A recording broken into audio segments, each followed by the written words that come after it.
Okay, right. We'll move up the table then to 7th place. Only 2 points ahead of Spurs, but they do have a game in hand. And I suppose who have been the real surprise story of the season, Sheffield United. Obviously newly promoted last season, didn't spend massively over the summer, although the club do have a bit of money. They've gone off the boil maybe a little bit over the last few weeks. Stefan, it's obviously been a massively successful season for them. How do you think they'll finish? Again, like you said, they have tailed off a bit, and it is close enough in that gaggle of teams, I guess, that's around there, especially with Tottenham and Arsenal hot in their heels. Like, it wouldn't be a massive shock to maybe see them just slip off slightly behind them. Having said that, the way they've been playing is kind of really hard and fast style. Maybe a rest and a bit of time off to get everyone back strong and healthy. They've used a lot of the same players as well, haven't they? Yeah, exactly. So, this actually, it could be ideal for them to have everyone just fit and fighting for, what's a 10-game block for them coming back to really have a good run at the rest of the season. So yeah, it wouldn't be a complete shock for them to hold 7th and, maybe sneak into Europe. But again, I think as we've talked about, if the other two behind them can get themselves together, it wouldn't be a shock. Maybe if they just held off a bit, especially with a bit of a smaller squad. But it's certainly been a great season for them. Yeah, we talk maybe a little bit about that downturn in form, but I think possibly the reason they've gone down the table is maybe to do with the resurgence in form by some of the clubs. United have obviously gone ahead of them, and Wolves. Now Sheffield United can overtake them, winning their game in hand, but we spoke about Arsenal and Spurs possibly upturning their form for the end of the season as well. Conor, how well has the manager done? Oh, exceptionally well. I mean, it's the story of the season, isn't it? I think obviously aside from the obvious contender in Jurgen Klopp, Wilder's got to be the strongest contender for manager of the season here.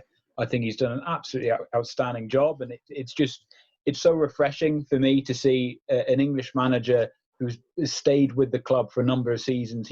He's almost like he rebuilt that club completely, and he's taken them up from League One. And what I love most about it is that the core of the squad is from that League One journey as well, and he's invested that time to develop the players and to develop the club. And I can only imagine the excitement of being a Blade at the moment, feeling that sense of pride in your club. Wilder's done an absolutely tremendous job. I'd say it would be quite. Sorry to jump. I was just going to say it'd be pretty quite comparable to Burnley. In terms of the club, I think even the grounds. They kind of tight, compact, old-fashioned English grounds, the way they play, and get a really bouncing home support behind them. And there's not too much between them in the table either. So I think it's quite similar, in a similar kind of place, and probably a really good time to be a Sheffield United fan at the moment. Yeah, absolutely. And I think what with Chris Wilder, it would be easy to label him as sort of a charismatic manager who knows what the lads need, kind of generates a good camaraderie and a good mentality within the group. But he's proven that tactically he's really, really advanced. He's very, very clever. They brought in the overlapping centre back to the Premier League. So this guy knows what he's doing. So onwards and upwards for Sheffield United. I really hope it ends well for them. They've been outstanding, and as you guys said, such a small squad, amazing. They remind me of Swansea when they came up under Brendan Rodgers, and the way he took them through the leagues, playing attractive football as well with the same kind of core. Joe, I suppose what I want to ask you is, where do they go from here, regardless of where they finish this season? Obviously, Wilder's going to be a hot prospect, and teams are going to be looking to take him away one way or the other. And I suppose the other thing that we saw is that Swansea obviously curtailed after that first big season that they had when they came in. And we've seen other clubs go down second season as well. How important is it for Sheffield United, firstly, to spend some of that money that they have over the summer and strengthen that squad? And secondly, how important is it for them to keep hold of Chris Wilder? Yeah, but both are key points. I think rather than kind of randomly splashing the cash, they need to spend very sensibly. They need to bring in players who fit into the style of play that they've implemented throughout the club, because as Conor has said, they've come up through the leagues, and once you do that, you build a culture in the club. And if you start buying kind of household names because you have wealthy Middle Eastern owners, then in my opinion, I think that that's a big risk, and you could quite easily pay for it in terms of relegation. The most important thing for them, apart from keeping Chris Wilder, is to become a stable Premier League club. They don't need to be worrying about breaking into the Europa League next season if they do it this season or whatever. You know what I mean?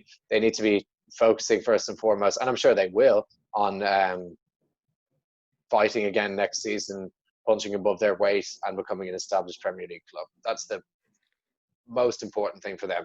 If you get too big for your boots and if you start dreaming too big, then there's every chance that it can come back to haunt you.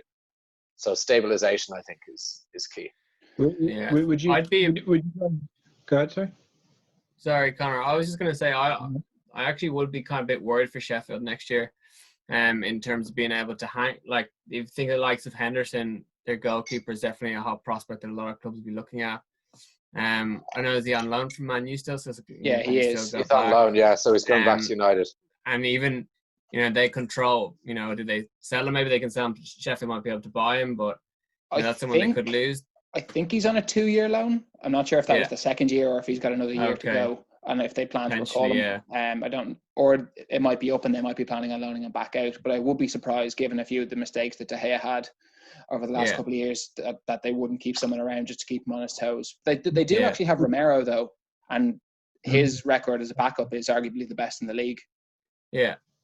Fair point. But sorry, just to say as well, like, just kind of, I remember noticing kind of last summer and through the season, they were taking chances on players kind of like, I know they had Ravel Morrison in, I think they had Jack Rodwell.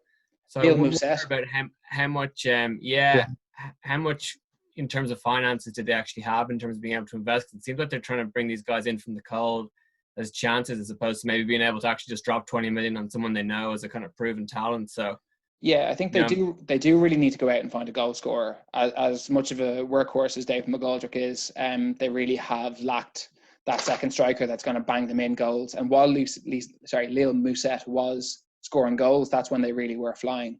But they have had periods where they really have looked like there was no one on the pitch that was going to score them a goal other than from a set piece.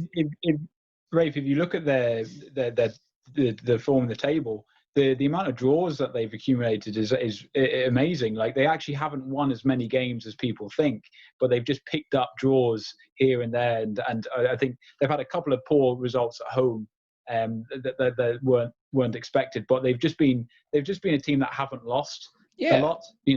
I think anyone that has John Lundstrom or Egan in their fantasy football team will know how many clean sheets they keep, and really it has been built on defence as much as we talk about the fluid football that they play.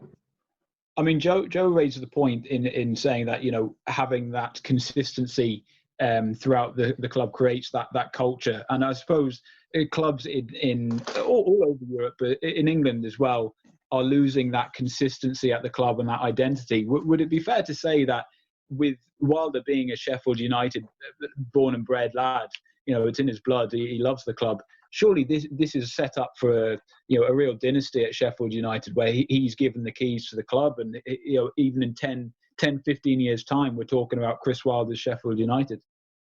I'd hope so. I mean, it's almost like what Tony Pulis did at Stoke until he was cast out in the cold. I know he was Welsh, but he had that sense of being almost the father of the club, that he defined what Stoke City was, and as soon as they thought that they were too big for that, that's when it all fell apart for them. That's what football's all about. I mean, I'm sure when we all fell in love with the game, you had those managers at clubs who were there for a long time, both in the Premier League and in the lower leagues as well. And you just kind of think with Chelsea, and when Abramovich came in, that kind of all changed, and it's big time. He instilled the chop and change culture. Not winning the title every second year wasn't good enough. So, it'd be great to see Chris Wilder stay for a long time, and as Conor said, build a dynasty at Sheffield United.